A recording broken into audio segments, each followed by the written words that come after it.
Oh, baik. Eh, Terima kasih, Ustazah Susi, Bapak Ibu sekalian. Assalamualaikum warahmatullahi wabarakatuh. Waalaikumsalam warahmatullahi Waalaikumsalam warahmatullahi wabarakatuh. Kami dari kelompok satu, Bapak Ibu sekalian, dalam hal ini menyampaikan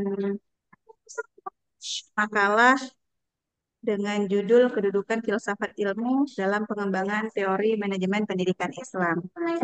Nah, pada latar belakangnya, Bapak dan Ibu sekalian, di situ slide kedua, Ustazah, baik. Pendidikan Islam memiliki peran yang sangat penting untuk membentuk karakter, moral, dan kecerdasan umat Islam. Nah, sehingga untuk mengelolanya dan mengembangkan lembaga pendidikan Islam itu perlu landasan yang kokoh. Dan salah satunya itu adalah filsafat ilmu. Nah, kenapa penting filsafat ilmu? Karena mengembangkan teori Suara pendidikan putus-putus, Bu. Islam.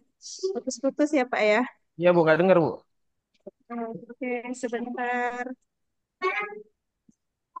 Sinyal penuh.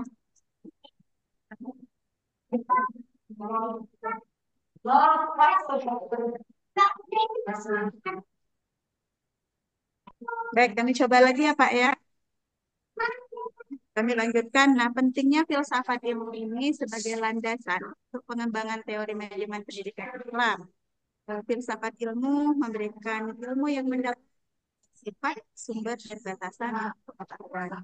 Jadi dengan memahami konsep-konsep ini, para peneliti, juga kita sebagai praktisi dalam pendidikan agama Islam, diharapkan dapat mengembangkan teori yang berdasarkan pada pengalaman empiris dari hasil penelitian yang sistematis.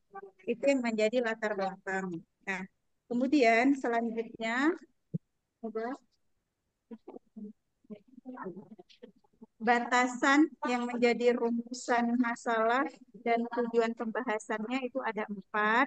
Yang pertama tentang makna atau pengertian filsafat ilmu itu sendiri. Lalu tentang teori manajemen pendidikan Islam yang salah satunya itu kami bahas fokus pada teori manajemen sumber daya manusia. Yang ketiga itu kedudukan filsafat ilmu sebagai landasan ilmu dalam manajemen pendidikan Islam. Dan yang keempat itu bagaimana membangun teori manajemen pendidikan Islam. Nah, eh, kita bahas yang pertama tentang filsafat ilmu. Sebelum kita ke filsafat ilmu, kembali kita mengulang yang dimaksud dengan filsafat. Mengapa? Karena filsafat ini kan adalah induk dari eh, ilmu pengetahuan. Jadi kembali kita mengulang, filsafat itu merupakan serapan dari bahasa Yunani, filosofia, yang berasal dari kata kerja filosofin yang berarti mencintai kebijaksanaan. Adapun filosofia sendiri berasal dari gabungan kata pien yang berarti cinta dan sophia yang berarti kebijaksanaan. Sehingga filsafat itu dapat diartikan sebagai pemikiran dan kajian menyeluruh terhadap suatu pemikiran, kepercayaan, dan sikap yang sudah dijunjung tinggi kebenarannya melalui pencarian ulang dan analisis konsep dasar untuk menciptakan kebenaran, pertimbangan, dan kebijaksanaan yang lebih baik. Nah, setelah itu kita bahas tentang apa itu makna ilmu. Nah, ilmu berasal dari bahasa Arab yaitu alimah yang berarti pengetahuan. Pemakaian kata ilmu dalam bahasa Indonesia merujuk pada kata sains dalam bahasa Inggris sehingga ilmu adalah pengetahuan dengan ciri-ciri yang khusus, yaitu yang tersusun secara sistematis dan untuk mencapai hal itu diperlukan upaya mencari penjelasan atau keterangan.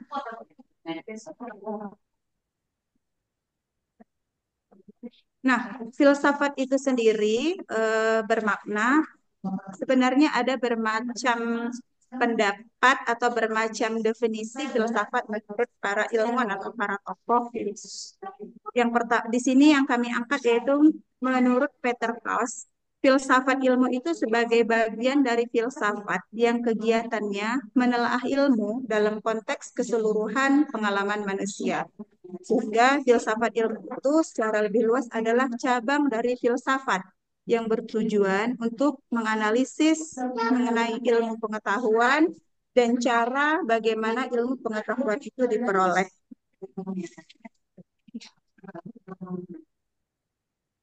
Nah, untuk teori manajemen pendidikan Islam itu sebenarnya ada banyak sekali, Bapak dan Ibu sekalian. Namun nanti kami fokus dalam makalah ini pada teori MSDM-nya. Nanti secara singkat, keempat teorinya itu kami sampaikan sekali lewat saja. Eh, Adapun teori dalam manajemen pendidikan Islam itu yang pertama kan teori motivasi kerja, kedua teori kompensasi, tiga teori kepemimpinan, empat teori iklim organisasi, dan kelima teori manajemen sumber daya manusia. Nah, adapun yang dimaksud dengan teori motivasi kerja itu merupakan perilaku dan faktor-faktor yang mempengaruhi pegawai untuk menunjukkan intensitas individu, arah, dan ketekunan sebagai upaya tujuan organisasi. Nah, untuk teori motivasi kerja ini sendiri jenisnya itu bisa dari dalam diri maupun dari luar diri. Dari dalam diri itu ya keinginan yang kuat atau dorongan dari dalam diri bisa berupa persepsi seseorang mengenai diri sendiri, harga diri, harapan pribadi, kebutuhan juga keinginan. Nah, kalau dari luar diri itu bisa berupa jenis dan sifat pekerjaan, kelompok kerja di mana seseorang bergabung atau situasi lingkungan kerja. Kemudian yang kedua itu adalah teori kompensasi. Dan menurut Hasibuan, pada bukunya tahun 2007, kompensasi itu bisa berbentuk uang, barang, baik secara langsung ataupun secara tidak langsung. Sehingga jenis-jenis teori kompensasi ini dibagi menjadi tiga, yaitu kompensasi finansial secara langsung, ini bisa berupa gaji pokok secara langsung, atau insentif, bonus, bayaran tertangguh, atau berupa program tabungan. Nah, kemudian kompensasi finansial tidak langsung. Nah, ini semacam program-program proteksi yang diberikan oleh perusahaan atau lembaga. Bisa berupa asuransi kesehatan, kemudian asuransi jiwa, pensiun atau jaminan hari tua, kemudian perlindungan tenaga kerja, bayaran di luar jam kerja atau kita biasanya sebut dengan lemburan. Kemudian yang ketiga masih pada teori kompensasi itu adalah kompensasi non-finansial. Nah, ini biasanya seperti pekerjaan berupa tugas-tugas yang menarik atau tantangan atau tanggung jawab. Bisa juga berupa pengakuan dan rasa pencapaian. Nah, ini bisa dari kebijakan-kebijakan yang sehat dengan adanya supervisi yang kompeten, kerabat yang menyenangkan, dan juga lingkungan kerja yang nyaman. Ketiga, pada teori manajemen pendidikan Islam ini yaitu teori kepemimpinan. Nah, teori kepemimpinan ini sendiri bermaksud kajian ilmiah yang mencoba menjelaskan fenomena kepemimpinan dari berbagai sudut pandang. Tujuannya apa? Untuk membantu memahami, menganalisis, dan meningkatkan kinerja kepemimpinan. Dan juga dapat memberikan inspirasi dan motivasi bagi yang ingin belajar dan berkembang sebagai pemimpin. Nah, pada teori kepemimpinan ini banyak sekali aspeknya, di antaranya itu kita bisa melihat aspek tujuan kepemimpinan, fungsi kepemimpinan, karakteristik kepemimpinan, struktur organisasi, peran kepemimpinan, dan lain-lain. Nah, yang keempat itu adalah teori iklim organisasi. Dia ngajak makan Menurut Lutans dalam Simamira tahun 2015, yang dimaksud dengan iklim organisasi ini yaitu lingkungan internal atau psikologi organisasi, sehingga itu memberikan persepsi anggota terhadap lingkungan internal atau psikologi yang merupakan anggapan bersama-sama mengenai kegiatan, pelaksanaan, dan berbagai prosedur baik formal ataupun non formal. Nah, kemudian yang terakhir pada teori manajemen pendidikan Islam yang nanti akan kami lanjutkan pembahasannya yaitu tentang teori manajemen sumber daya manusia. Next, ada teori manajemen sumber daya manusia ini juga terbagi menjadi 5. Yang pertama itu adalah perencanaan akan kebutuhan SDM, kemudian penyediaan SDM atau sumber daya manusia, lalu ketiga pembinaan dan pengembangan sumber daya manusia, keempat penilaian prestasi kerja, dan kelima kompensasi. Nah, yang dimaksud dengan perencanaan sumber daya manusia, yang pertama itu, ini maksudnya adalah perencanaan sumber daya manusia itu merupakan serangkaian kegiatan yang dilakukan untuk mengantisipasi kebutuhan lembaga pendidikan Islam pada masa depan untuk memenuhi hal-hal kebutuhan tenaga kerja yang ditimbulkan oleh kondisi-kondisi tertentu. Nah, dari batasan ini jelas kurangnya ada 4 kegiatan dalam perencanaan SDM, yaitu persediaan SDM saat ini, perkiraan pemenuhan dan permintaan SDM, rencana untuk menambah tenaga kerja yang bermutu, dan berbagai prosedur pengawasan evaluasi untuk memberikan umpan balik pada sistem. Nah, Salah toko utama. perencanaan harus didasarkan pada 3 dimensi Yang lain waktu, tolong dimatikan yaitu itu. Di mute yang lain.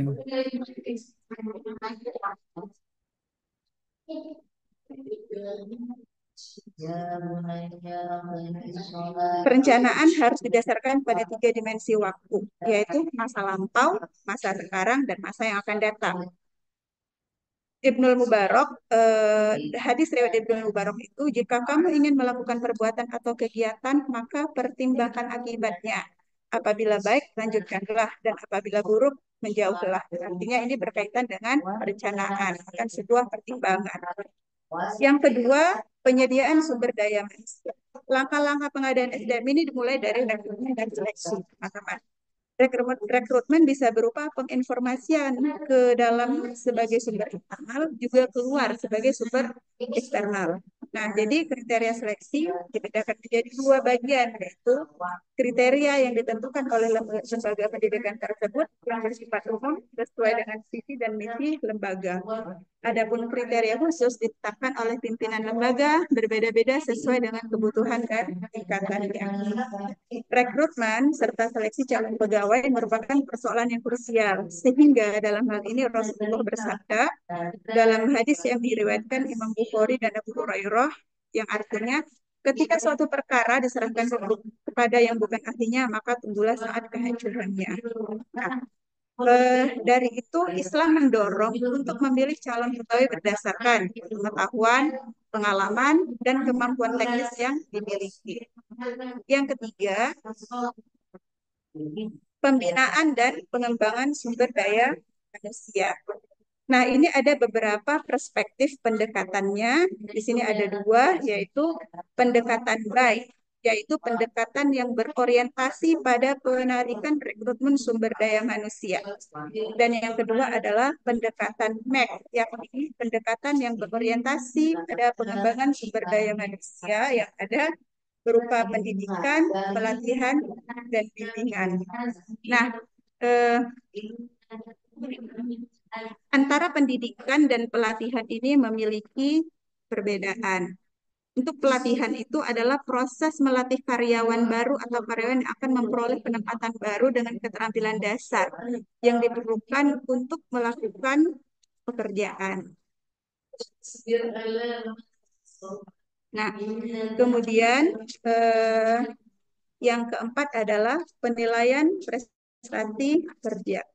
Penilaian prestasi kerja merupakan suatu evaluasi terhadap penampilan kerja sumber daya manusia dalam suatu institusi. Jadi ada barometernya. Jika pelaksanaan kerja sesuai atau melebihi dari uraian pekerjaan, maka SDM dalam lembaga tersebut dapat dikatakan melakukan pekerjaan dengan baik. Nah, sebaliknya, bila pelaksanaan pekerjaan menunjukkan hasil di bawah uraian pekerjaan, berarti pelaksanaan tersebut kurang baik. Nah, itu tentang pemberian penilaian kerja. Dan yang terakhir dari teori manajemen sumber daya manusia ini adalah kompensasi. Kompensasi ini menjadi salah satu faktor, baik secara langsung atau tidak langsung, mempengaruhi tinggi rendahnya kinerja pegawai. Karena itu, semestinya pemberian kompensasi kepada pegawai perlu mendapat perhatian khusus dari pihak manajemen instansi agar motivasi para pegawai dapat dipertahankan dan kinerja pegawai diharapkan akan terus meningkat. Nah, tadi di awal juga pernah saya sampaikan bahwasanya kompensasi itu ada langsung, ada tidak langsung, ada finansial, dan ada non-finansial. Nah, program kompensasi ini yang efektif harus memenuhi beberapa syarat, di antaranya sederhana. Maksudnya, aturan-aturan dalam sistem kompensasi harus ringkas, jelas, dan mudah dipahami. Gitu. Kemudian yang kedua, spesifik. Maksudnya, pegawai perlu mengetahui secara tepat tentang apa yang harus mereka kerjakan. Yang ketiga itu terjangkau. Maksudnya, setiap pegawai harus mempunyai peluang yang wajar untuk memperoleh kompensasi. Jadi tidak mempersulit gitu. Ada kompensasi tapi syaratnya terlalu sulit. Lalu terukur. Maksudnya adalah sasaran-sasaran yang terukur itu adalah dasar untuk membangun rencana-rencana atau program kompensasi. Program kompensasi akan menjadi tidak ada manfaatnya bila hasil atau prestasi kerja spesifik tidak dapat dikaitkan dengan rupiah yang dikeluarkan. Nah, demikian untuk teori manajemen sumber daya manusia. Selanjutnya dilanjutkan oleh Saudari Denda. Terima kasih. Assalamualaikum warahmatullahi wabarakatuh. Waalaikumsalam warahmatullahi wabarakatuh. Terima kasih untuk Ustazah Susi dan Ustazah Kimi yang sudah memulai dan menjelaskan teori-teorinya dengan sangat rinci. Padahal itu tidak tersedia di makalah kami, Masya Allah.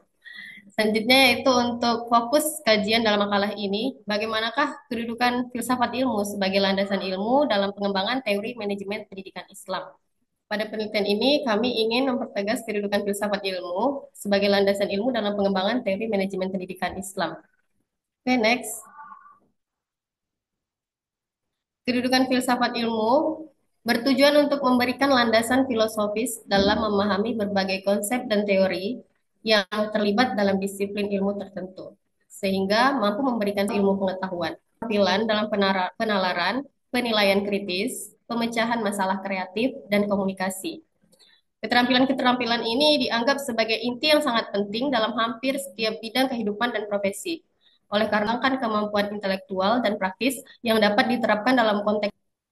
Lalu bagaimana filsafat ilmu ini dapat menghasilkan teori? Dalam penyelidikan atau perumusan teori perlu adanya tiga tiang filsafat dalam keilmuan yang dikenal sebagai objek pembahasan filsafat ilmu, yaitu ontologi, epistemologi, dan aksiologi.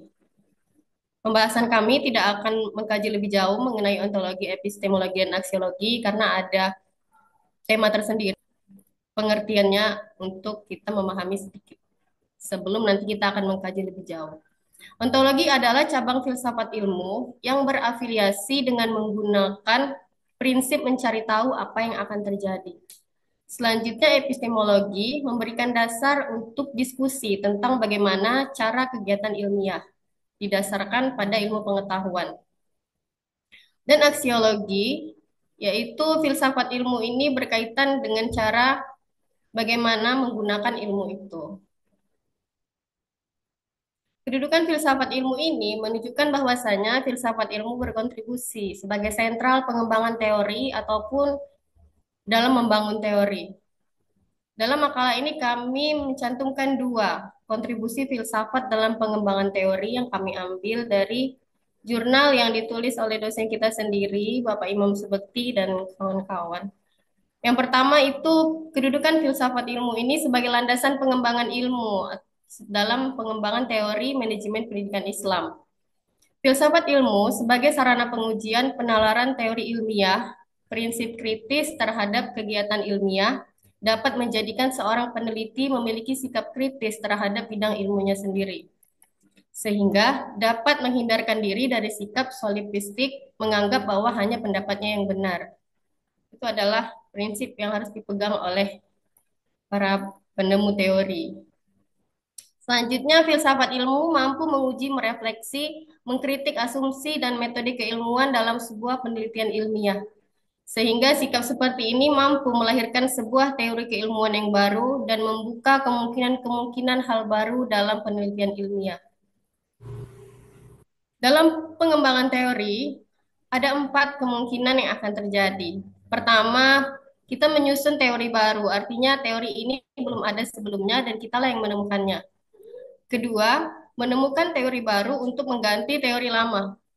Artinya, sudah ada teori, namun karena dinilai sudah tidak mampu atau tidak relevan dalam menyelesaikan suatu masalah, maka teori itu diganti dengan teori baru. Ketiga, merevisi teori lama. Artinya adalah seorang peneliti tidak membatalkan teori lama, ia hanya menyempurnakan teori lama itu. Keempat, membatalkan teori lama. Jadi peneliti di sini hanya membatalkan teori yang sudah ada, tapi tidak menggantinya dengan teori yang baru. Mungkin ini satu bentuk kemungkinan yang aneh, tetapi ini juga dikatakan mengembangkan ilmu. Karena pembatalan tentu berdasarkan alasan-alasan yang sudah bisa diuji. Selanjutnya, kontribusi filsafat ilmu yaitu memberikan pendasaran logis terhadap metodologi dalam pengembangan teori manajemen pendidikan Islam. Metodologi, termasuk bahasa dan logika, adalah mata pelajaran alat yang diperlukan oleh semua bidang ilmu pengetahuan. Dalam dunia ilmu pengetahuan, ada dua model penalaran logika yang dominan, yaitu induktif dan deduktif.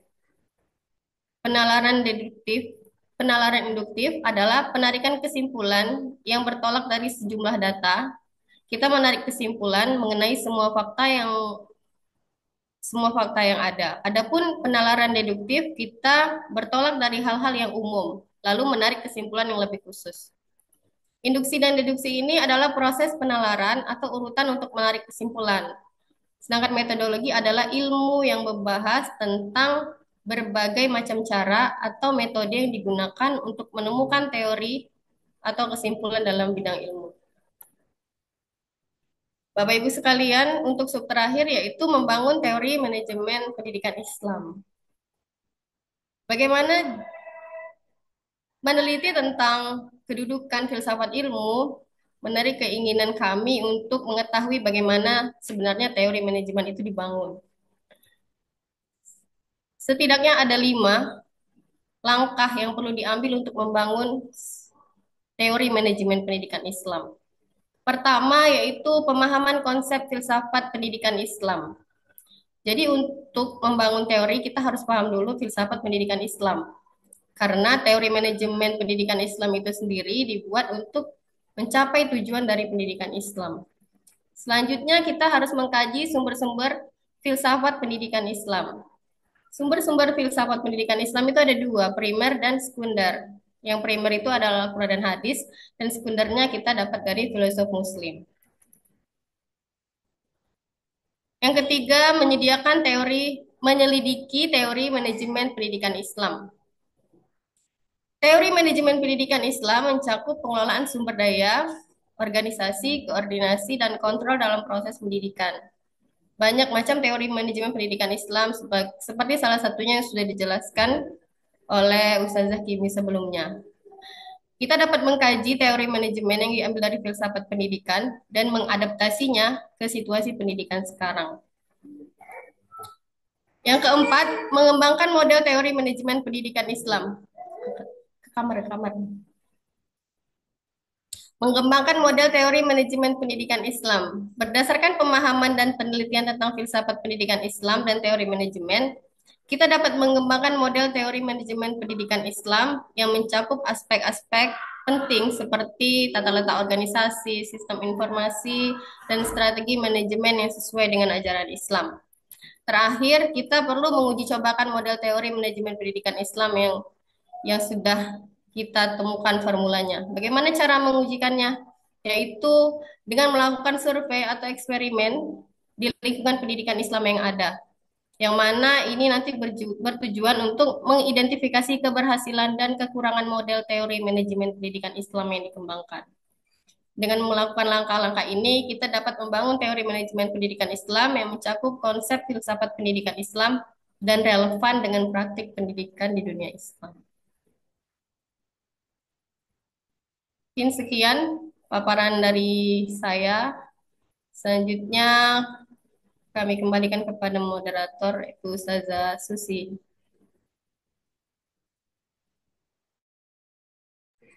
Baik, terima kasih kepada Bu Dendan dan Bu Kimi yang sudah memaparkan apa yang menjadi bahan diskusi kita sore hari ini.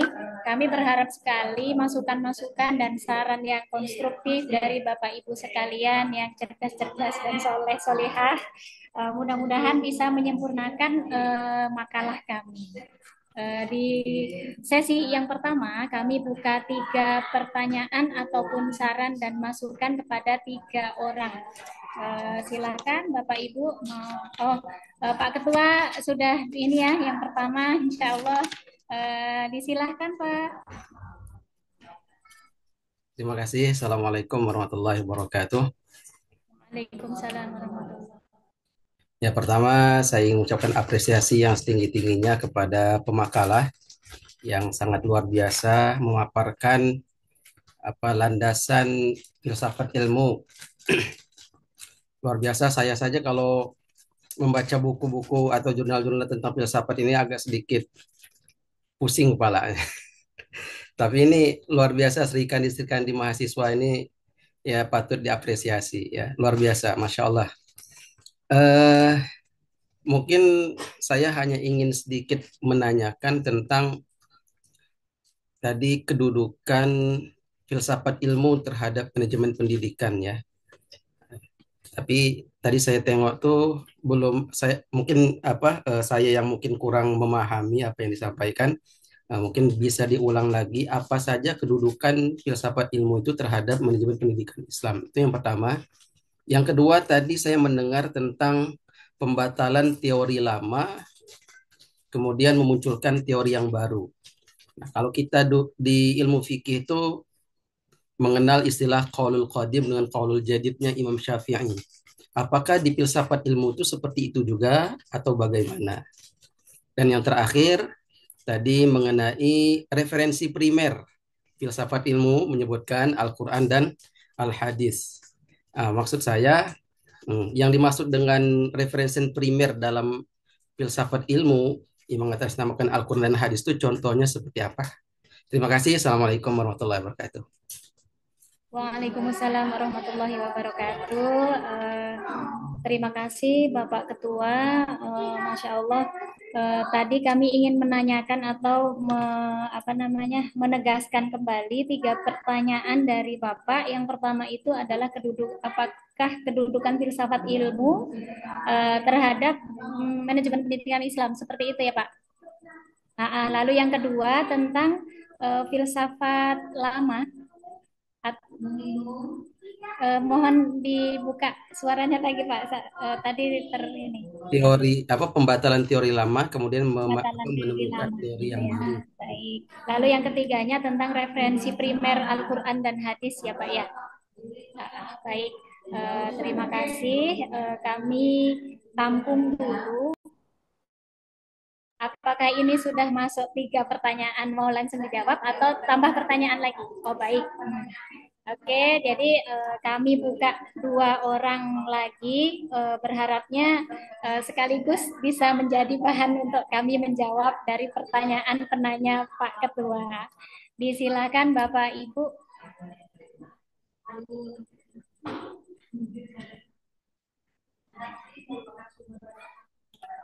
Izin Bu.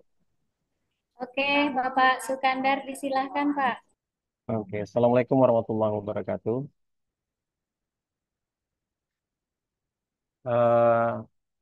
Terima kasih atas kesempatan yang diberikan pada saya untuk memastikan tentang pemahaman saya mungkin yang masih sangat dangkal, terutama masalah filsafat ini, Bu. Nah, berbicara tentang kedudukan filsafat ilmu ya, sebagai landasan untuk pengembangan manajemen pendidikan Islam ini. Yang saya tangkap dari Bu Dendang tadi, penjelasan Bu Dendang itu ada 2 poin yang berhubungan dengan pertama ontologi dan aksiologi. Ya. Itu yang saya agak bingung itu ontologi apa, aksiologi apa gitu. Nah, tetapi bukan arti daripada ontologi dan aksiologi, tetapi lebih kepada peran ontologi dan aksiologi filsafat ilmu dalam pengembangan kurikulum manajemen pendidikan Islam. Itu yang mau saya tanyakan, Bu. Nah, saya rasa itu aja pertanyaan saya. terima kasih Pak Sukandar. Kami ulangi pertanyaan Bapak. Tadi apa peran ontologi dan aksiologi ya Pak ya terhadap Ya, betul. kedudukan filsafat ini. Baik, kami buka satu orang tambahan, berharap itu sebagai bahan jawaban juga. Disilakan Bapak Ibu.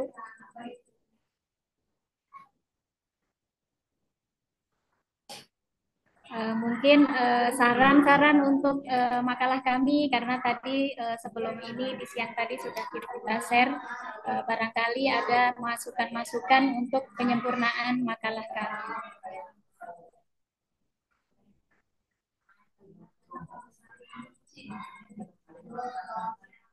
Cukup sementara Bu Dendang, Bu Kimi.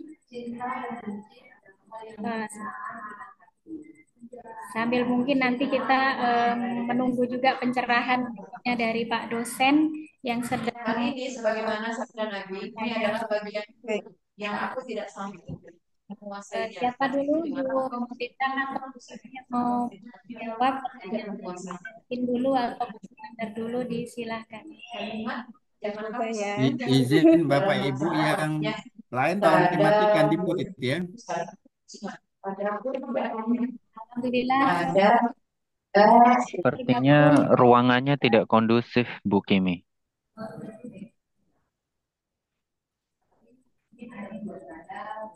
Silakan lanjut Jan, selanjutnya lanjut. Baik. Gimana Bu Dendang mau Ustazah Susi. Ustazah Kimi mungkin mau menjawab yang mana, Zah? beliau sedang mencari Oke. Sebentar Saya ya. menjelaskan pertanyaan dari Ustadz Melvin mengenai kedudukan ya, yang tadi saya jelaskan. Ustadz, sebenarnya kita ini sama-sama sedang belajar dan saya juga masih meraba-raba dalam filsafat ilmu ini. Apa yang saya sampaikan ini adalah berdasarkan referensi-referensi yang saya baca dan saya mencoba memahami itu. Mungkin pemahaman saya masih 20% dan 20% ini saya coba sampaikan kepada Ustadz. Jadi yang sepemahaman saya, kedudukan filsafat ilmu ini adalah sebagai sentralnya. Jadi landasan berpikirnya sebagaimana yang kita tahu, landasan berpikir filsafat ilmu ini kan radikal, artinya sampai ke akar-akarnya. Jadi kalau kita mau merumuskan satu teori itu kita pikirkan benar dari sumbernya, alasan mengapa teori itu harus kita ambil. Kemudian ada yaitu cara berpikir filsafat ilmu ini yaitu menyeluruh. Berarti pandangan ilmuwan tidak memandang pada satu sisi saja. Mereka akan memandang pada perspektif yang berbeda-beda. Jadi kedudukan filsafat ilmu ini sebagai kerangka berpikirnya di sini. Maksudnya bagaimana cara kita merumuskan teori itu, landasan berpikirnya ya dengan filsafat ilmu ini. Begitu, Ustaz. Kemudian filsafat ilmu ini juga memberikan keterampilan dalam penalaran, penilaian kritis, pemecahan masalah kreatif karena dia radikal tadi. Jadi segala teori itu memang benar-benar diuji habis-habisan sebelum dia benar-benar dijadikan sebagai teori kemudian dipraktekkan di satu tempat untuk diidentifikasi permasalahan-permasalahan yang muncul atau atas keberhasilan teori ini. Mungkin begitu nanti lengkapnya akan dilengkapi oleh Pak dosen kita. Selanjutnya saya menjawab tentang referensi primer Al-Quran dan Hadis. Ini maksudnya bagaimana begitu ya, Ustaz Melvin ya. Maksudnya Al-Quran dan Hadis ini jadinya teori manajemen pendidikan Islam ini tidak boleh bertentangan dengan Al-Quran dan Hadis sebagai tujuan pendidikan Islam itu sendiri. Walaupun kita ini mengambil teori manajemen dari teori-teori Barat, tapi ketika kita sudah masuk ke dalam manajemen pendidikan Islam, maka teori Barat itu akan kita Islamisasi. Artinya dia harus sesuai dengan tujuan pendidikan Islam itu. Jadi dia tidak boleh bertentangan dengan Al-Quran dan hadis. Dan dalil-dalilnya pun kita ambil dari Al-Quran dan hadis. Begitu. Mungkin Ustazah Kimi untuk menjawab pertanyaan yang kedua ya Zah, pembatalan teori.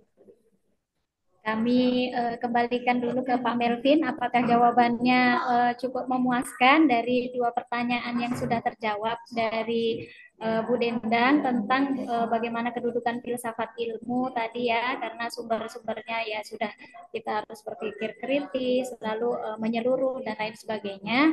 Lalu yang keduanya kan dari referensi primer yang kita pelajari itu harus tidak boleh bertentangan dengan Al-Quran dan hadis karena semua produk ilmu ya yang kita pelajari harus referensi utama dari Al-Quran dan hadis. Begitu ya Bu Nendang ya. Gimana Pak Melvin? Eh, Jawaban yang kedua itu maksud saya contoh dalil dari Al-Quran dan hadis itu seperti apa itu karena kan salah satu referensinya adalah filsufat Muslim. Ya mungkin kemarin sempat disinggung juga sama Ustaz Syarif. Ternyata ya munculnya ilmu usul fiqh, usul tafsir, qawaidul fiqhiyah itu tidak lain dari pemikiran radikal daripada ilmuwan-ilmuwan Muslim gitu kan. Nah maksud saya dalil-dalil dari Al-Quran dan hadis itu apa saja contohnya? Gitu. Demikian seperti Oke. itu. Ustaz Melvin, kami di sini membahas kedudukan kedudukan dari filsafat ilmu dalam pengembangan teori, tidak membahas dalil-dalil apa saja yang. Tapi kalau memang diminta, jadi untuk filsafat ilmu itu sendiri, contoh dalilnya untuk manajemen misalnya kemarin, yaitu manajemen itu diambil dari akar kata dabbiru ya, mengatur dalam Al-Quran. Di dalam Al-Quran itu sudah ada teori manajemen itu, tinggal kita gali gitu. Itu maksud dari mengambil dari Al-Quran dan hadis. Jadi mohon ya artinya kan karena ini kan judulnya kedudukan. Ya, artinya kedudukan itu fungsi dan kontribusi filsafat ilmu itu terhadap manajemen pendidikan Islam itu kan harus kuat. Berarti kan kalau dari perspektif Al-Quran dan hadis berarti harus ada acuannya, ayatnya apa, bunyi hadisnya apa. Nah, jadi kalau seandainya saya cocokologi, saya bisa saja misalnya mengambil surat Ibrahim ayat 24 misalnya kan. Alam taro kaifa Allahu masalan kalimatan thayyibatan kasyajarin thayyibah asluha tsabitu wa far'uha fis sama seperti itu kan. Di situ kan ada asluha tsabitun. Akarnya itu sangat kuat. Wa far'uha fis sama, cabang-cabangnya menjulang tinggi. Nah, apakah kalau saya mengambil satu dalil itu bagian dari cocokologi atau memang itulah salah satu dalil dari filsafat ilmu seperti itu? Mudah-mudahan ada yang menjelaskan. Terima kasih. Baik, izin Pak Melvin ya. Karena tadi sudah dimulai. Maaf, mohon maaf apakah suara saya terdengar? Dengar, Bu. Dengar, Bu. Baik. Eh, ke referensi primer Al-Quran dan hadis tadi sudah disampaikan sebenarnya oleh saudari kami Dendang Karnil. Nah, dikarenakan tadi Pak Melvin, misalnya mana nih contohnya dari Al-Quran dan hadis yang mengajak kita tentang berfilsafat, berpikir begitu ya lebih kurangnya ya Pak Melvin ya gitu kan. Karena memang begini, kenapa dikatakan Al-Quran atau hadis itu menjadi sumber primer dalam filsafat karena memang Al-Quran itu mendorong manusia untuk menggunakan pemikiran akal dengan intensif dalam memahami agama dengan ungkapan seperti, nah, eh, untuk dalil-dalilnya Bapak Ibu bisa melihat dalam, mohon maaf suara saya terdengar, saya lihat sinyal saya. Aman, Bu, aman. Suaranya cukup jelas, Bu. Silakan.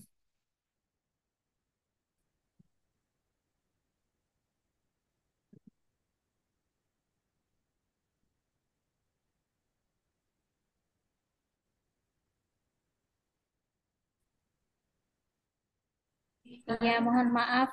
Ya, sepertinya yang Bu Kimi ya, yang ada gangguan signal. Mungkin kita tunggu beberapa waktu. Atau dari Bapak Ibu sekalian, ada yang mau memberikan masukan atau bisa jadi pencerahan untuk perbaikan makalah kami.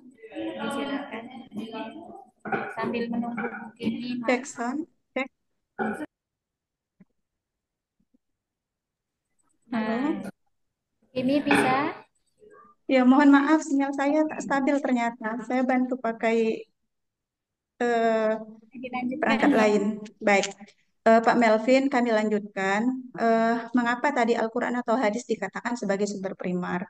Nah, di antaranya itu karena memang Al-Quran itu mendorong manusia untuk apa? Untuk menggunakan pemikiran akal dengan intensif dalam memahami agama. Nah, contohnya tadi sudah disampaikan oleh Bu Dendang tentang Yuda Biru dan lain-lain. Nah, kalau kita lihat contoh logika Al-Qur'annya gitu, ketika menjelaskan tentang tauhid. Nah, di situ dalam surah Al-Anbiya ayat 22 yang artinya Bismillahirrahmanirrahim, laukana fihima ailahatun illallahu lafasadata fasubhanallahi rabbil arsy amma yasifun. Artinya, sekiranya ada di langit dan di bumi Tuhan-Tuhan selain Allah, tentulah keduanya itu telah rusak. Maka Maha Suci Allah yang mempunyai arsy dari apa yang kamu sifatkan. Nah, di sini kan menunjukkan ketidaklogisan pengandaian banyaknya Tuhan dalam ayat berikut. Maksudnya tadi dijadikan sebagai kerangka primer dalam berpikir agar eh, dalam berfilsafat atau dalam mentelaah ilmu pengetahuan itu tidak lari dari sumber yang sebenarnya. Kemudian ketika menjelaskan tentang adanya kebangkitan, jadi sebelum menyimpulkan suatu kesimpulan yang berisi keyakinan, Al-Quran itu mengemukakan runut berpikir secara logis. Misalnya dengan memperhatikan secara seksama, kita akan memperoleh gambaran logika. Itu dalam surah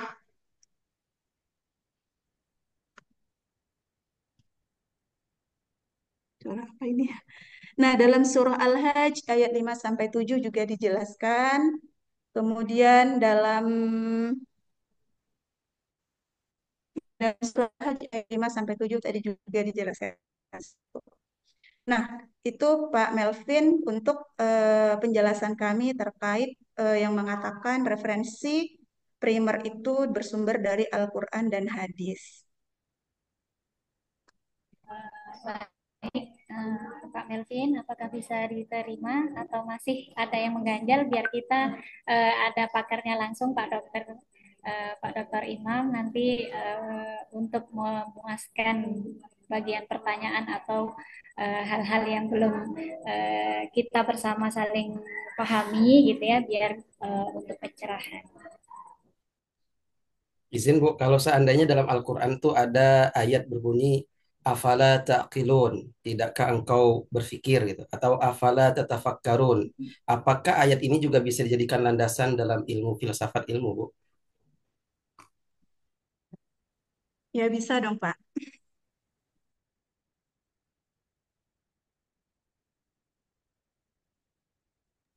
Baik Bu, terima kasih atas jawabannya luar biasa. Makasih ya Bu.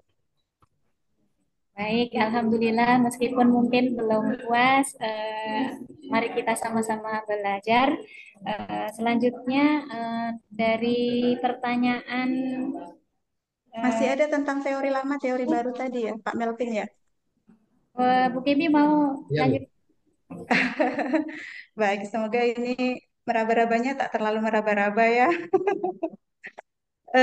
Maksudnya tadi itu pembatalan teori lama lalu muncul teori baru ya Pak ya. Maksudnya itu dari kontribusi filsafat ilmu dalam pengembangan teori manajemen pendidikan Islam gitu Pak Melvin. Nah, eh, nah dalam kontribusi filsafat ilmu dalam pengembangan teori manajemen pendidikan Islam, kan kita tahu filsafat ilmu itu kan cabangnya dari ilmu filsafat atau cabangnya dari filsafat. Yang mana filsafat itu sendiri kan proses berpikir. Kemudian kalau filsafat ilmu itu kan proses berpikir yang punya sistematikanya, ada metodologinya, kemudian ada analisis kritisnya, ada keterampilannya gitu kan. Nah, kontribusinya dalam dalam pengembangan teori manajemen pendidikan Islam yang tadi salah satunya itu bisa jadi pembatalan teori lama lalu muncul teori baru. Kalau tadi Pak Melvin kaitkan apakah sama dengan apa yang disampaikan oleh Imam Syafi'i begitu kan? Nah, kalau kita berbicara secara apa ya melogikakan dari sisi filsafat ilmu dalam pengembangan teori manajemen pendidikan Islam itu maksudnya begini. Namanya pengetahuan eh, teori-teori itu kan hasil olah pikir manusia. Nah, yang di zaman kemarin itu bisa jadi ada hal-hal yang sudah tidak relevan lagi dengan zaman sekarang. Yang zaman sekarang ini menurut kita sudah sangat berkembang ilmu pengetahuan dan teknologinya. Bisa jadi nanti itu ada hal-hal lagi yang harus disesuaikan, yang kurang begitu relevan lagi nanti dengan beberapa masa yang akan datang. Nah, baik dari kajian kajian maknanya atau misalnya penerapannya. Nah, jadi maksudnya di sini eh, teori dalam filsafat ilmu terhadap pengembangan teori manajemen pendidikan Islam itu ya bisa membatalkan teori lama lalu muncul teori baru. Maksudnya dari pemikiran yang eh, filsuf atau pemikiran ilmuwan yang sebelum-sebelumnya lalu dikajikan, dikembangkan, diriset kembali, dianalisa kembali gitu kan, diteliti kembali itu menjadi temuan baru, maksudnya menjadi teori baru yang tadi bisa membatalkan teori teori yang lama begitu. Karena tadi kan juga tidak semuanya yang membatalkan, tidak maksudnya ini kan salah satu dari kontribusi filsafat ilmu. Dan salah satunya itu kan membatalkan teori lama. Kan ia hanya membatalkan tapi tidak menggantinya dengan teori yang baru seperti itu, Pak. Baik, Bu. Terima kasih. Masya Allah. Gimana Pak? Apakah sudah cukup? Cukup, Bu, insya Allah. Alhamdulillah. Lalu untuk pertanyaan yang berikutnya dari Bapak Sukandar, bahwasanya bagaimana kedudukan filsafat ilmu, terdapat yang 2 poin tadi, ontologi dan aksiologi gitu ya Pak ya.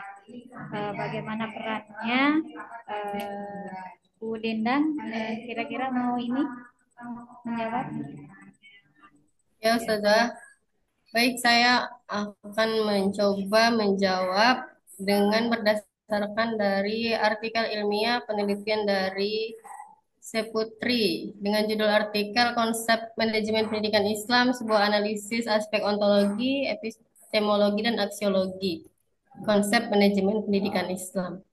Jadi, bagaimana sih peran ontologi dan aksiologi ini dalam pengembangan teori manajemen pendidikan Islam?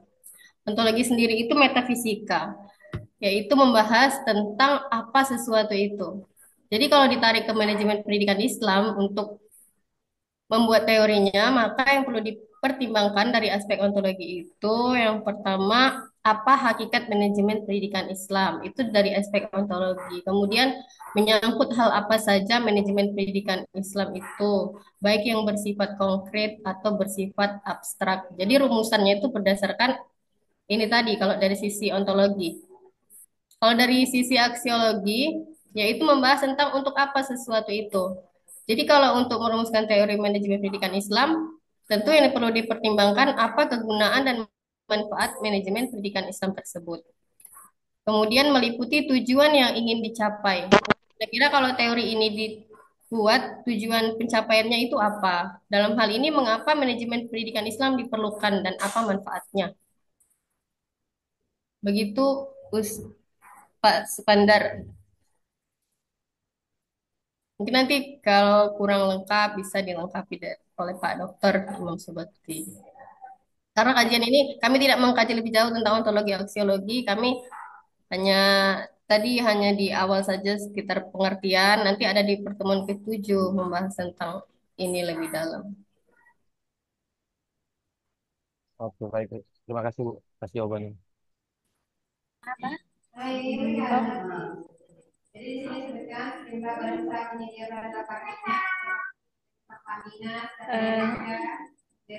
Apakah kita masih ada dari Bapak Ibu? Kami kalau tidak kami mintakan kepada Pak Dokter langsung ya untuk Ada yang raise hand, Ustazah? Kenapa, Zah? Ada satu lagi tuh, Ada yang Henry, raise Henry, hand. Henry. Ya. Oh ya, silakan Sa Hendy.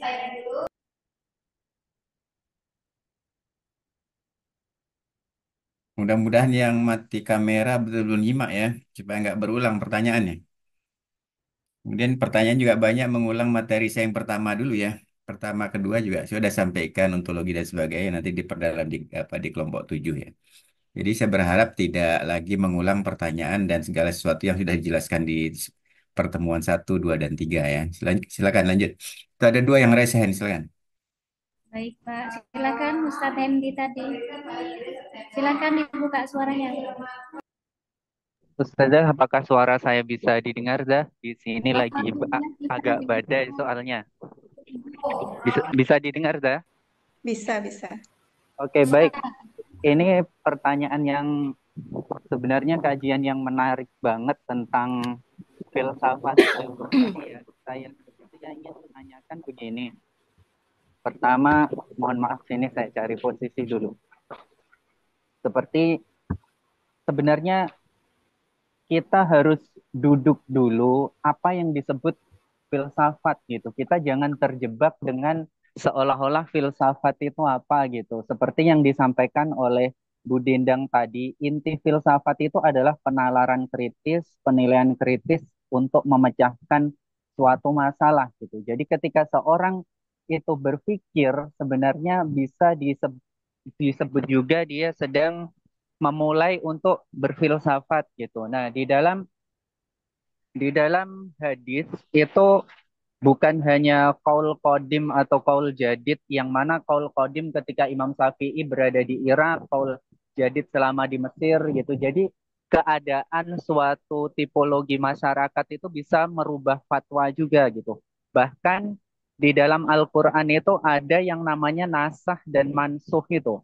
Menghapus dan terhapus gitu. Ketika saya belajar dulu bahkan ada yang ayatnya ada, hukumnya sudah nggak ada. Ada yang hukumnya ada, ayatnya nggak ada. Bahkan ada yang ayatnya itu, kata guru saya dulu, ayatnya itu udah nggak ada gitu ya. Karena nggak ada yang nggak diketahui gitu. Jadi ada yang kedudukannya seperti itu gitu. Nah, yang ingin bahkan di kalangan sahabat sendiri itu tentang, menurut saya tentang apa yang bisa dijadikan landasan untuk penalaran kritis dalam berfilsafat ini sangat luas, dan di kalangan sahabat sendiri ketika zaman Rasulullah masih hidup sendiri pun banyak terjadi perbedaan berpikir yang tidak terbendung gitu. Mungkin hadis yang sangat terkenal kita dengar yang itu Rasulullah masih hidup, para sahabat adalah orang Arab sendiri, ahli bahasa, itu ternyata juga punya beda pemaknaan gitu. Nah,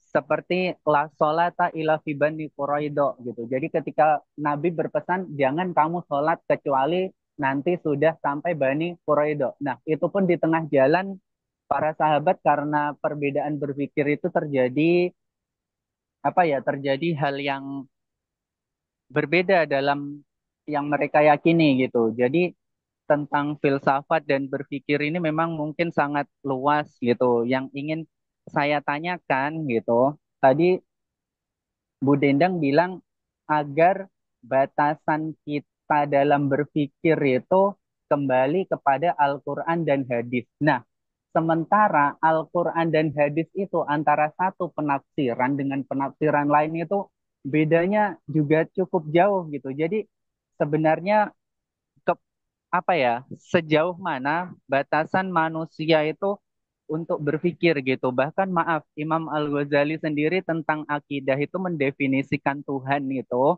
karena ini kelas filsafat jadi nggak apa-apa ya kalau salah mohon diluruskan gitu. Imam Al-Ghazali itu bilang yang namanya ilah atau Tuhan itu ada yang mutlak, ada yang mu'taqadat gitu. Mutlak itu ya Tuhan itu sendiri yang tahu gitu. Sementara Tuhan yang kita ketahui itu adalah Tuhan yang mu'taqadat, Tuhan yang terbatas, yang itu kita ketahui dari para nabi dan utusan-utusannya gitu. Sementara Tuhan yang mutlak itu ya sejatinya tidak terjangkau siapapun gitu. Nah, yang ingin saya tanyakan, sampai mana batasan untuk berpikir yang sesuai Al-Quran dan hadis tersebut? Kita sebagai manusia dan orang yang beriman itu. Terima kasih Ustadz Hendi atas pertanyaannya. Kami tegaskan bahwasanya Ustadz Hendi tadi bertanya sejauh mana ya batasan berpikir manusia gitu ya. Eh, Benar, karena kebenaran yang kita yakini itu sepakat dengan yang disampaikan Pak dosen itu, yaitu adalah kebenaran yang saat ini bisa kita jangkau, mungkin ke depan bisa berubah lagi gitu dengan kemampuan analisis dan berpikir yang lebih lebih kritis, lebih detail gitu saja. Baik, terima kasih. Mungkin ya ini pertanyaan yang cukup berat gitu bagi kami. Mungkin Bu Dindang atau Bu Timi dulu yang mau menjawab atau langsung ke Pak Dokter juga silahkan.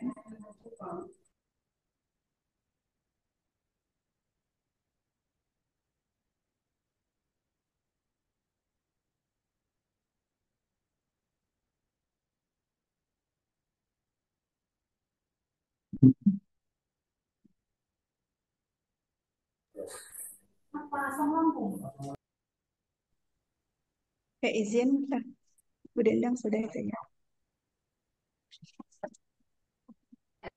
Ya, Baik, Ustazah Kiki. izin ya, Ustadz Hendi. Meskipun tadi pembahasan kita kan tentang kedudukan filsafat ilmu dalam hubungannya sebagai landasan ilmu pengembangan teori manajemen pendidikan Islam. Jadi sebenarnya ini juga terlalu dalam dan jauh pembahasannya ya Ustadz Hendi ya gitu. Nah jadi sedikit atau sependek yang kami ketahui, eh, bagaimana sih agar batasan berpikir kembali ke Al-Quran itu supaya tidak terlalu bebas gitu ya dalam berfilsafat. Karena memang filsafat itu sendiri kalau secara umum itu kan ya proses berpikir. Nah, tapi beda dengan filsafat ilmu. Filsafat ilmu ya proses berpikir yang punya apa sistematika, kemudian punya analisis kritisnya, nah seperti dan lain-lain seperti itu. Nah, jadi kalau kita ingin mengetahui agar tentang batasannya, tadi sedikit ada menyampaikan hadis yang diriwayatkan oleh Ibnu Mubarak itu kan, ya jika kamu ingin melakukan perbuatan atau kegiatan, maka pertimbangkanlah akibatnya. Apabila baik, lanjutkanlah, dan apabila buruk, maka menjauhlah. Jadi, kalau kita terjemahkan secara lepas, begitu, jadi ya supaya tadi tidak lari kerangka berpikir filosofisnya dari Al-Quran ataupun hadis, yaitu tadi eh, ukuran atau standar kita tuh ya kita kembalikan gitu kan. Ini kalau misalnya standarnya itu ya ini baik, ini benar menurut Allah gitu kan, maka dilakukan gitu kan. Maka diteruskan gitu. Lalu kalau misalnya ini tidak baik, tidak benar menurut Allah dalam pandangan kita gitu kan, ya maka itu ditinggalkan. Nah, itu untuk menjaga, maksudnya supaya pikiran kita ya tidak terlalu liar ke sana kemari dalam dalam menerjemahkan atau dalam mendefinisikan sesuatu atau dalam proses berpikir secara filsafat tadi. Itu aja sedikit. Jadi mudahnya gini Bu ya, ketika kita kembali acuan kita kepada Al-Quran dan hadis berarti cukup kita boleh memilih kaidah tafsir mana atau hadis mana yang kita yakini dan kita pegang itu sebagai yang kita yakini kebenarannya seperti itu.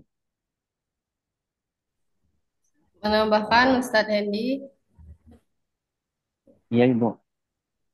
eh, untuk tentang ketuhanan itu ada bidang filsafatnya tersendiri, yaitu filsafat ketuhanan, yang mana filsafat ketuhanan ini juga sudah diatur pemikiran tentang Tuhan yang menggunakan akal budi manusia. Itu makna dari filsafat ketuhanan. Dalam filsafat, Tuhan dipandang sebagai sesuatu yang mutlak, tidak dapat ditangkap oleh indera, dan merupakan asal segala sesuatu. Dan berpikir tentang ketuhanan ini juga ada batasannya. Pertama, Tuhan adalah sebab pertama yang menciptakan segala sesuatu dari tiada. Kedua, Tuhan adalah zat yang menyempurnakan tetapi bukan disempurnakan. Tiga, Tuhan adalah keesaan, tidak lain kecuali keesaan itu sendiri. Nah, selanjutnya filsafat ini berbeda dengan agama dalam beberapa hal. Di antaranya yang pertama, filsafat dianggap berpikir tanpa batas, sedangkan agama lebih mengedepankan wahyu atau ilham dari zat yang dianggap Tuhan, yang diberikan Tuhan kepada kita, yaitu melalui Al-Quran kalau kita sebagai umat Islam. Kemudian nilai kebenaran filsafat itu relatif atau spekulatif karena sumbernya dari akal manusia, sedangkan kalau nilai kebenaran agama itu absolut dan mutlak karena bersumber dari Tuhan. Mungkin begitu yang bisa saya sampaikan. Oke, baik. Terima kasih, Bu. Pak Hendi kira-kira sudah cukup terjawab? Cukup terjawab, Ibu. Terima kasih. Baik, terima kasih. Mungkin sama-sama mungkin kita dengarkan dulu masukan-masukan ataupun pencerahan dari Pak Imam. Silakan Pak Imam. Nggak ada lagi bertanya. Bapak Ibu sekalian, apa ada yang masih mau dipertanyakan atau meluruskan atau memberi saran tentang makalah kami? Oke, kalau nggak ada bertanya, silakan ditayangkan makalahnya dulu. Makalahnya bukan PPT ya, silakan. Saya kritisi tentang makalahnya dulu supaya nanti yang lain bisa lebih baik dan lebih sempurna. Pertama, Assalamualaikum warahmatullahi wabarakatuh. Waalaikumsalam warahmatullahi wabarakatuh. Ya, saya ini sedang di kota hujan ya. Kalau sore hujan terus ini. Udah beberapa hari. Kalau minggu kemarin Jakarta, minggu ini di Bogor, minggu depan Jakarta lagi, dan minggu ke depannya lagi di Malang. Ini rusuh terus ini sebulan. Ya. Jadi sekarang sedang di Bogor. Nah, juga di sini sama nih hujan ya, hujannya lebat. Ya, itunya sinyalnya ya lumayan ya. Datnya kata orang Jawa bilang ya. Ya, silakan. Jadi yang pertama tentang ketentuan kita menggunakan footnote ya. Pemakalah ada, jadi dalam teori menyadur itu yang pertama ada footnote, yang kedua ada body note, yang ketiga ada endnote ya. Kita menggunakan footnote. Nah, kemudian kalau kita menggunakan footnote, coba tengok footnote-nya. Oke, ya, ya. Izin Pak, untuk footnote makalah kan kita dari kampus belum ada acuan bakunya Pak. Jadi kami mengambil beberapa referensinya untuk penulisan footnote-nya. Ya, ya. Enggak, maksudnya secara cara penulisan footnote-nya ya. Yang pertama seperti satu itu kan agak ke dalam ya, spasi ya, berapa ketukan ya. Baik. Ya nomornya itu nanti di enter saja ya. Nah, kita sudah ada yang pedoman untuk S1, untuk S2 sedang ini karena nanti kita juga akan Prodi S2 akan menyiapkan borang dalam rangka untuk akreditasi. Dan saya sudah sampaikan kepada Ketua Prodi dan Sekretaris Prodi untuk minimal bulan Desember kita sudah upload borang untuk reakreditasi supaya nanti ketika lulus semuanya sudah terakreditasi baik sekali ya. Kita juga ada satu lagi rencana kerjasama internasional ya. Kerjasama internasional ini juga nanti akan melibatkan mahasiswa S2 khususnya, ya, karena kerjasama internasional juga dalam salah satu eviden untuk mendapatkan akreditasi baik sekali, ya. Jadi nanti mohon dibantu prodi S2-nya, karena itu nanti ketika lulus 2 tahun yang akan datang, mudah-mudahan prodi kita sudah akreditasinya baik sekali. Yang pertama footnote-nya, ya lanjut. Kemudian selain footnote, kemudian tadi yang menyadur siapa yang menyadur tulisan saya? Coba tengok halaman 12. Saya tadi sambil sambil kerja saya perhatikan. Coba halaman 12.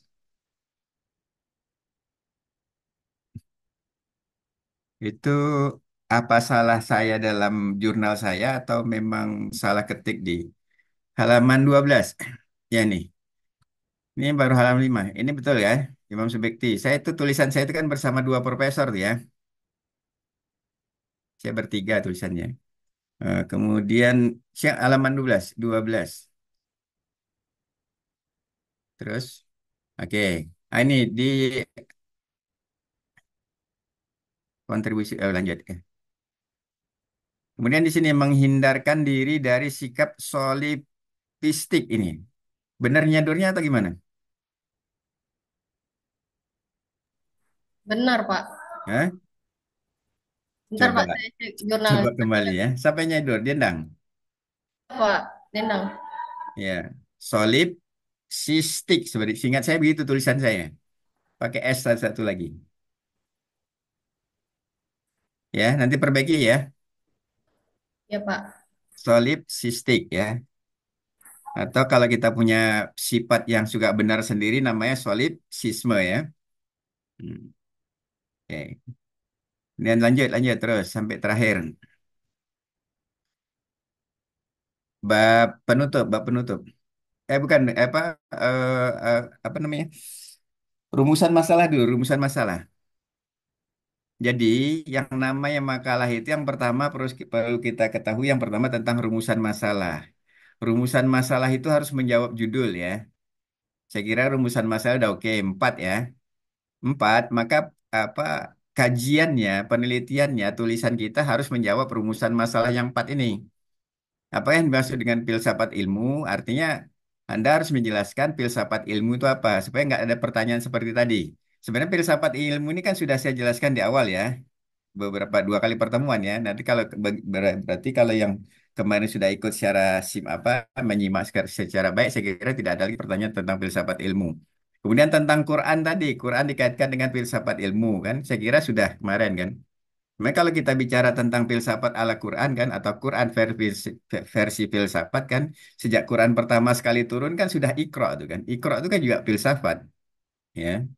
Nah, kemudian ayat kemarin yudabbirul saya sampaikan yudabbirul amra minas sama ilal ardi summa ya'ruju ilaihi fi yaumin kana miqdaruhu. Kita ambil kata di awalnya yaitu yudabbiru. Dabbaro yudabbiru itu berkaitan dengan manajemen. Judul kita kan filsafat manajemen ya. Nah, jadi kita hanya membatasi tentang itu. Jadi batasan ini penulis juga perlu. Jadi supaya kita tidak lari pembahasan kita melebar kemana-mana, perlu ada pembatasan. Setelah ada rumusan masalah, ada kita pembatasan masalah. Jadi kita tidak mengkaji yang lain ya. Kemudian ini harus terjawab secara tuntas ya. Apa yang dimaksud dengan filsafat ilmu? Bagaimanakah teori manajemen pendidikan? Ini juga teori manajemen juga teori manajemen pendidikan luas ya. Kita batasi ambil yang teori siapa saja gitu kan. Dari umpamanya lima kita ambil teori, kita yang kita teliti satu atau dua kan gitu. Kemudian yang ketiga adalah bagaimanakah kedudukan filsafat ilmu sebagai landasan ilmu dalam pengembangan manajemen. Nah, ini juga harus kita jawab secara tuntas. Kemudian bagaimanakah membangun teori manajemen pendidikan Islam. Nah, ini ANSI tentang manajemen pendidikan Islam. Jadi ini semua kita lihat di bab 4, bab 3 atau bab 4 kesimpulan. Bab Bab berapa? 3, bab 3 Pak. Ya, kesimpulan harus menjawab yang empat ini. Jadi modelnya nanti tulisannya akan datang tidak dalam bentuk alinea dan simpulan ini. Ya, Anda menggunakan kesimpulan atau simpulan. Ya, bahasa ilmiahnya kan simpulan ya. Kalau tulisan ilmiah simpulan. Jadi simpulan ini Anda harus menjawab yang empat rumusan masalah tadi. Rumusan satu, apa yang masuk filsafat ilmu Anda jawab nomor satu, simpulannya filsafat ilmu adalah gitu kan. Nomor dua, nah jadi bukan buat pointer saja ya. Nomor dua, apa jawabannya? Nomor tiga apa? Jadi orang membaca judul, membaca rumusan masalah, dia tidak membaca lagi tentang analisanya, dia sudah dapat di simpulannya. Oke? Nah, itu untuk Baik, Pak. untuk masukan saya nanti ke depannya kelompok yang akan datang tentang bagaimana menulis karya ilmiah. Terus lanjut di buku daftar pustaka.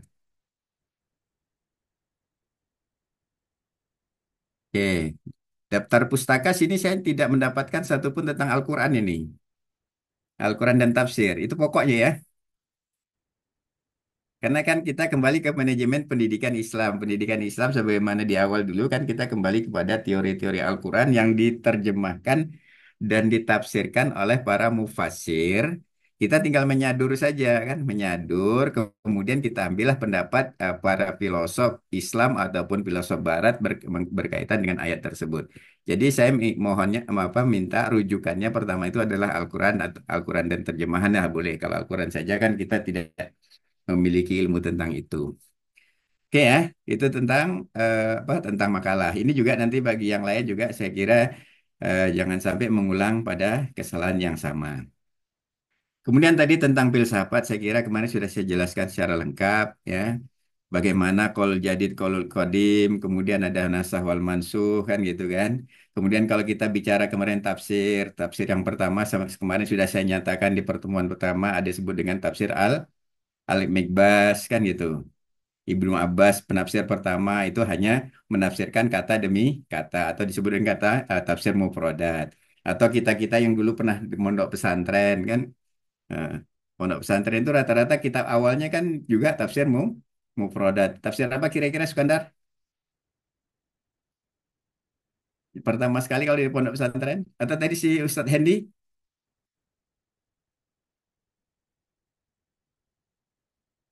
Tafsir apa? Tafsir Al-Muyassar mungkin Ustaz. Nah, apalagi kira-kira selain Al-Muyassar? Yang biasa di pondok? Al-Wajiz, Eh? Ibnu Katsir. Belum, belum. Awal-awal. Biasa di pondok di awal. Ada yang lain silakan. Tafsir jalan lain, Pak. Iya, tafsir Jalalain kan kalau saya Jalaluddin Al-Mahalli, Jalaluddin Asyuyuti itu kan tafsirnya tafsir mufradat juga kan, tidak ada penjelasan secara spesifik untuk masalah filsafat. Makanya sekarang ini ada tafsir Kementerian Agama itu yang coba untuk mengadopsi pemikiran-pemikiran yang kontemporer kan gitu. Jadi tafsir-tafsir yang ada kita jadikan rujukan semua. Setelah itu ada pendapat-pendapat pakar. Itu juga namanya filsafat. Tafsir masuk di dalam ranah filsafat. Jadi kalau kita filsafat menggunakan tafsir, kita lihat tafsir yang memiliki ciri khas itu adalah pemikiran. Kalau kita menyadur tafsir Quran kan masing-masing tafsir bercorak sebagaimana pengarangnya masing-masing. Ya, umpamanya tafsir Al-Maraghi berbeda dengan tafsir Al-Manar. Meskipun antara Al-Maraghi dengan Al-Manar itu kan ada apa ada apa persamaannya kan gitu atau tafsir Buya Hamka kan itu mengambil kebanyakan dari Al-Marawi atau Al-Manar kan gitu. Kenapa? Karena satu garis guru kan gitu. Nah, jadi sadurannya itu beda dengan Ibnu Katsir atau Jawahirul apa tafsir atau lagi yang tafsir yang Mu'tabaroh yang paling besar itu ya. Tafsir itu tidak dikatakan tafsir tapi gunakan apa? Menggunakan lawan dari tafsir apa? Kira-kira takwil ya. Menggunakan takwil. Ya, gitu. Jadi semuanya itu penafsir-penafsirkan kita itu kan menafsirkan Al-Quran menurut versinya, menurut kemampuan yang ia miliki. Makanya antara satu tafsir dengan tafsir lain juga berbeda penjelasannya. Nah, sama kita berfilsafat juga begitu. Kan filsafat sebagaimana saya nyatakan di awal dulu kan kebenarannya tidak mutlak. Mutlaknya itu pada saat dibuat. Pada saat itu. Kemudian diteliti lagi, timbul lagi yang namanya kemarin ditanyakan oleh siapa sahabat kita kemarin, timbul keraguan-raguan, kaji lagi, teliti lagi, akhirnya timbul lagi keyakinan, kan gitu.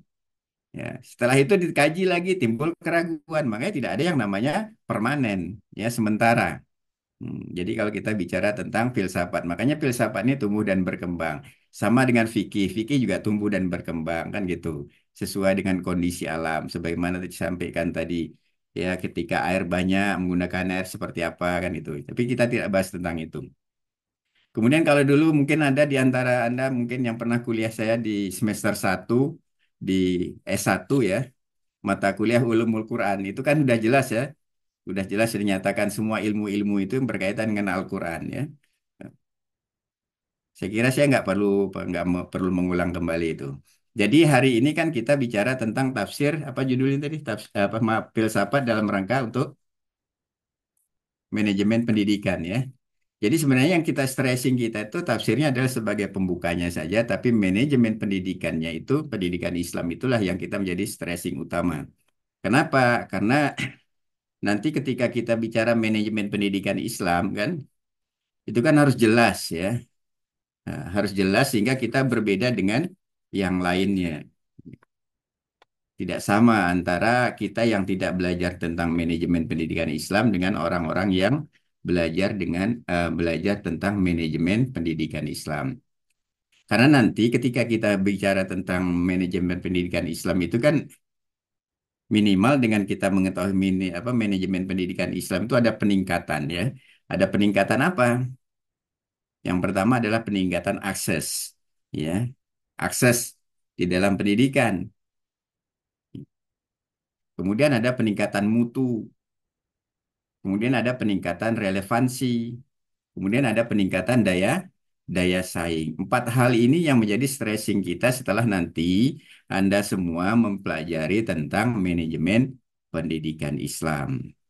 Jadi peningkatan akses, mutu, relevansi, dan daya saing ini menjadi tolak ukur dalam kita mengembangkan dunia pendidikan. Dan saya kemarin sudah saya tanyakan dan sudah saya nyatakan kepada Anda bahwa kita semua ini kan, Anda semua kan termasuk orang-orang yang mengelola manajemen. Walaupun ada yang guru saja, tapi minimal ketika kita jadi middle manajemen, kita sudah memiliki konsep tentang manajemen pendidikan. Nah, untuk hari ini saya juga terkejut juga tadi. Kelompok hari ini saya salut ya. Sudah menjadi filosof-filosof muslim nih, muslimah ya, tiga-tiganya muslimah ya. Luar biasa hari ini. Ya. Saya ingat dulu saya pernah ngajar di kampus lain S2 manajemen juga, yaitu tidak saya belum mendapatkan ya pemikiran tentang filsafat dalam kaitan dengan manajemen. Hari ini saya kira lebih bagus dan lebih sempurna lagi. Tinggal menambah sedikit-sedikit saja pengetahuan kita tentang filsafat dalam kaitannya kayak kajian kita tentang manajemen pendidikan Islam. Dan semua itu secara sistemik akan kita bahas satu persatu dari kelompok satu sampai kelompok-kelompok berikutnya. Ya, pertanyaan-pertanyaan Anda tadi sebagian akan dijawab oleh kelompok-kelompok berikutnya. Jadi nggak usah hari ini tuntaskan semua, nanti kelompok berikutnya mungkin ada tinggal pengayaan. Sebab ya. Jadi ada pemikiran radikal itu dari awal sudah saya nyatakan. Hari ini juga keluar lagi pemikiran radikal kan, ya kan? Epistemologi keluar lagi hari ini kan gitu. Jadi kita mengulang-ulang lagi. Mudah-mudahan dengan berulang-ulang itu takrir ya, mengulang-ulang itu menambah daya ingat kita sehingga nanti kita tidak ada conclusion ya. Berpikir secara sistematik itu yang kita minta ya. Sehingga tidak ada yang namanya kita alumni S2 MPI nanti orang langsung menjustifikasi si A salah, si B salah, si C salah dan seterusnya. Tapi melalui pemikiran yang radikal, pemikiran yang komprehensif, pemikiran yang sistematik ya. Nah, nalar kita kan beda. Ya, nalar kita masing-masing beda, kemampuan IQ kita beda-beda. Kemudian sistematika kita dalam berpikir juga beda. Sistematika kita dalam menuliskan juga beda-beda. Kemampuan kita menulis juga beda-beda. Karena kemampuan kita secara umum kan ada dua. Ya, ada konseptor dan ada orator. Ada yang orang yang oratornya luar biasa, tapi ketika menulis menjadi konseptor dia tidak bisa apa-apa. Tapi ada orang yang konseptornya luar biasa, tapi oratornya biasa-biasa saja. Ada orang yang memiliki kemampuan yang dua jenis ini, orator dan konseptor. Inilah yang kita inginkan. Mudah-mudahan kita semua termasuk yang jenis yang ketiga, yaitu konseptor dan sekaligus orator, kan gitu. Ya. Konseptor yang baik tadi bagaimana untuk berpikir secara sistematik tentang apa yang kita kaji. Judul kita adalah filsafat ilmu. Maka kita tuntaskan filsafat ilmu itu apa. Kemarin kan saya sampaikan tentang bagaimana metodologi komparatif. Komparatif itu kan begitu. Kita berpikir pada variabel A atau variabel X, kemudian berpikir pula pada variabel Y atau I. Kemudian setelah itu baru kita combine, kita komparatifkan. Itulah yang berpikir secara radikal dan komprehensif ya. Saya kira itu saja tambahan dari saya. Mungkin apa kita admin kita sudah mau nutup kayak ini. Ya. Baik, terima Hmm. kasih banyak Pak Dokter yang telah memberikan pencerahan kepada kita semua untuk kami perbaiki makalahnya, lalu kemudian eh, kami beberapa yang dikoreksi nanti kami perbaiki. Bapak Ibu yang dirahmati Allah, waktu sudah menunjukkan 6 menit menjelang 17.30. Apakah mau kita cukupkan sampai di sini atau masih ada hal yang mau disampaikan? Link absensi Pak Dokter, mohon izin. Sudah saya kirim di grup.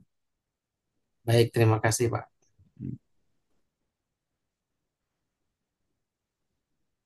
Oke. Cukup sepertinya Ustazah Susi. Baik, Silakan kalau tutup kalau cukup ditutup. Kalau masih ada bertanya.